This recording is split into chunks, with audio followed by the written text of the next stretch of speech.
Welcome to my YouTube channel Mr. Kevin Stories. Hello guys, ඉතින් යාළුවනේ මම අද මගේ අලුත් වීඩියෝ එකකින් ඔයාලත් එක්ක බෙදා ගන්න යන්නේ live streaming සහ screen recording කරන්න පුළුවන් application එකක් ගැනයි. ඉතින් මේ application එක සම්පූර්ණයෙන්ම නොමිලේ download කර ගැනීමේ හැකියාව තියෙනවා original site එක හරහා. ඉතින් ඒක නිසා මේකේ තියෙන හැම pages එකක් වගේම enable වෙලා තියෙන්නේ. ඒ නිසා ඔයාලට crack file activation කිසිම දෙයක් අමතර download කරගන්න ඕනේ නැහැ. ඔයාලට මේ ඇප්ලිකේෂන් එක පහසුවෙන්ම ඩවුන්ලෝඩ් කරලා යූස් කරගන්න විතරයි තියෙන්නේ. ඉතින් මේ ඇප්ලිකේෂන් එක කොහොමද ඉන්ස්ටෝල් කරගන්නේ? ඒ වගේම තමයි කොහොමද live streaming settings සහ screen recording settings පිළිවෙලට හදාගන්නේ step by step. ඉතින් මේ දේවල් අද අපි වීඩියෝ එකෙන් දැනගමු. එහෙනම් වැඩි කතා නොකර වීඩියෝ එකට යමු.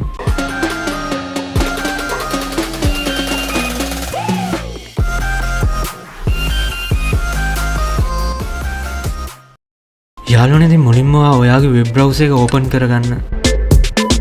ඊට පස්සේ මේ විදිහට OBS කියලා ටයිප් කරලා සර්ච් කරගන්න. ඉතින් මේ විදිහට එන සර්ච් රිසල්ට් වලින් උඩම තියෙන OBS සයිට් එක ඕපන් කරගන්න. ඉතින් යාළුවනේ මේ විදිහට OBS ඔරිජිනල් සයිට් එක බලා ගන්න පුළුවන්. ඉතින් මෙතන තියෙන මේ ඩවුන්ලෝඩ් ඉන්ස්ටෝල් ක්ලික් කරන්න. ඉතින් මේ විදිහට බලා ගන්න පුළුවන් OBS Studio EXE ෆයිල් එක ඩවුන්ලෝඩ් වෙනවා.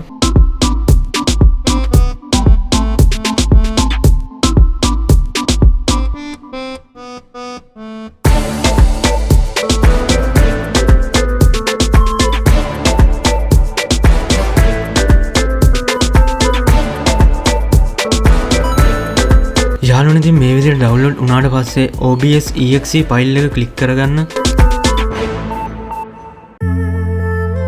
ඊට පස්සේ මේ විදිහට run දීලා setup එක open කරගන්න. ඉතින් යාළුවනේ ඊට පස්සේ මේ OBS Studio setup එක step by step මේ විදිහට install කරගන්න.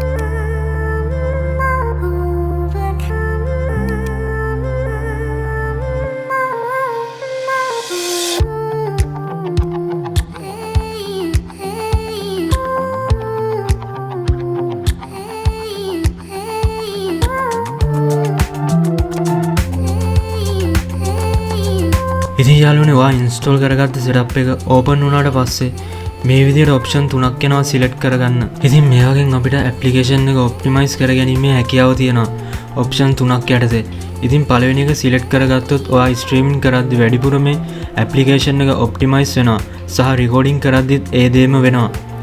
ඉතින් දෙවෙනි එක සිලෙක්ට් කරොත් රෙකෝඩින් වලදී විතරයි ඔප්ටිමයිස් වෙන්නේ. ඉතින් අන්තිම එක සිලෙක්ට් කරොත් virtual camera use කරද්දි විතරයි ඔප්ටිමයිස් වෙන්නේ. ඒ කියන්නේ මේ ඇප්ලිකේෂන් එකේ settings තමයි මේ ඔප්ෂන් තුන යටතේ වෙනස් වෙන්නේ ඔප්ටිමයිසේෂන් විදියට. ඉතින් මම මේකේ උඩම තියෙන ඔප්ෂන් එක සිලෙක්ට් කරලා next දෙනවා මේ විදියට. ඉතින් යාළුවනේ ඊට පස්සේ මේ විදියට එන වීඩියෝ setting වල ඔයාගේ display resolution එක මේ විදියටම තියාගෙන මේ FPS change කරගන්න යට මේ තියෙන 60 fps සිලෙක්ට් කරගෙන ඉතින් යාළුවනේ ස්ට්‍රීම් ඉන්ෆෝමේෂන් යටතේ ඔයාට ඔයා ස්ට්‍රීම් කරන account එක මේ OBS Studio application එකට link කරගන්න පුළුවන්. යාළුවනේ ඉතින් මම මේ විදිහට මේ tab එක close කරගන්නවා. ඉතින් ඔයාලට බලා ගන්න පුළුවන් OBS Studio application එකේ interface එක මේ විදිහට. ඉතින් යාළුවනේ මුලින්ම මේ උඩ තියෙන file කියන tab එක click කරලා setting click කරගන්න.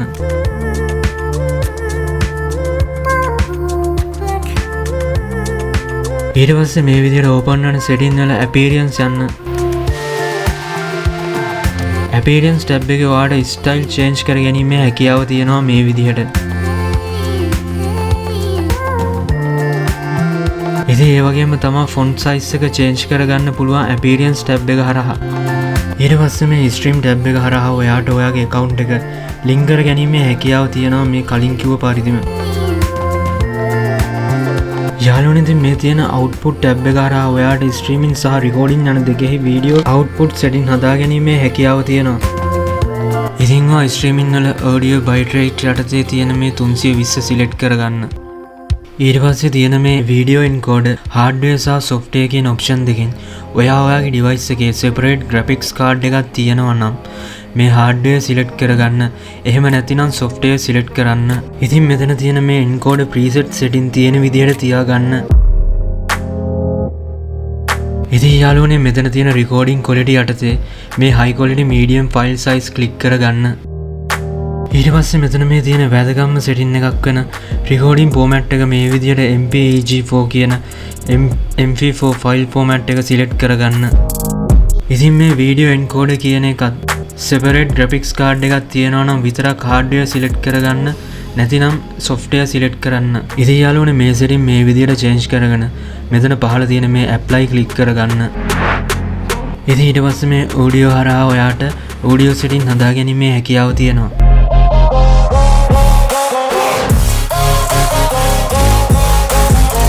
ඉතින් මේ video tab එක යටතේ ඔයාට resolution වෙනස් කර ගැනීමේ හැකියාව තියෙනවා.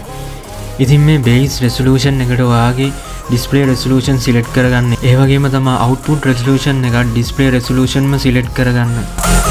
ඊට පස්සේ මෙතන තියෙන මේ common fps යටතේ 60 fps select කරගන්න.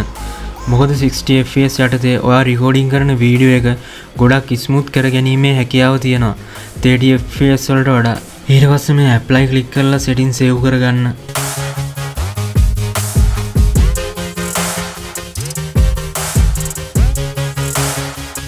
ඉතින් ඊට පස්සේ මේ advanced tab එක යටතේ තියෙන setting ඒ විදිහටම තියාගෙන මේ color range යටතේ තියෙන මේ full කියන option එක click කරගන්න.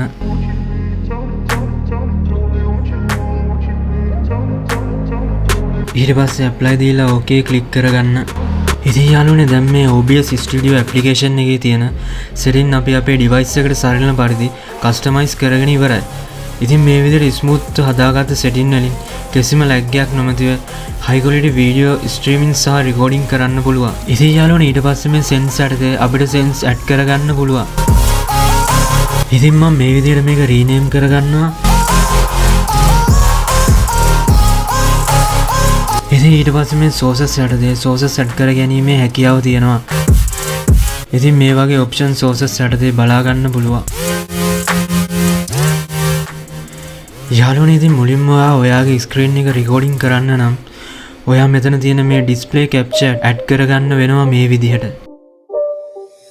ඊට පස්සේ මේ open වෙන display properties වල display කියන එක යටතේ ඔයාගේ monitor එක select කරගන්න.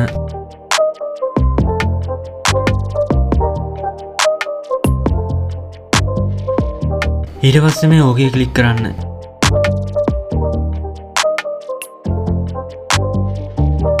ඒ වගේම මෙතන මේ තියෙන display tab එකේ මේ lock icon එක click කරගන්න. එතකොට recording කරද්දී display එක move වෙන්නේ නැහැ. ඉතින් යාළුවනේ මෙතන තියෙන මේ audio mixer tab එකේ ඔයාට දකින්න පුළුවන් මෙතන තියෙනවා desktop audio කියලා. ඒ කියන්නේ ඔයා recording කරද්දී desktop එකේදී ඇති වෙන sound මේකේ enable කරලා තියදී recording වෙනවා. ඒ වගේම තමයි මේ යට තියෙන mic OX යටතේ ඔයාට ඔයාගේ mic එක enable කර ගැනීමේ හැකියාව තියෙනවා. ඉතින් යාළුවනේ සරලව කියොත් OBS Studio application එක ගැන basic අද වීඩියෝ එකෙන් ගොඩක් කතා කරා. දන්න නොදන්න ගොඩක් දේවල් ඔයාලත් එක්ක share කරගත්තා. ඉතින් මෙවැනි දේවල් භාවිතා කරලා පහසුවෙන් ඔයාලට ඔයාගේ streaming සහ recording smooth කර ගැනීමේ හැකියාව තියෙනවා. මේ OBS Studio application එක හරහා. යාළුවනේ ඉතින් මෙවැනි වටිනා වීඩියෝස් නැරඹීමට කැමති නම් Mr. Kevin YouTube channel එක දැම්ම subscribe කරන්න.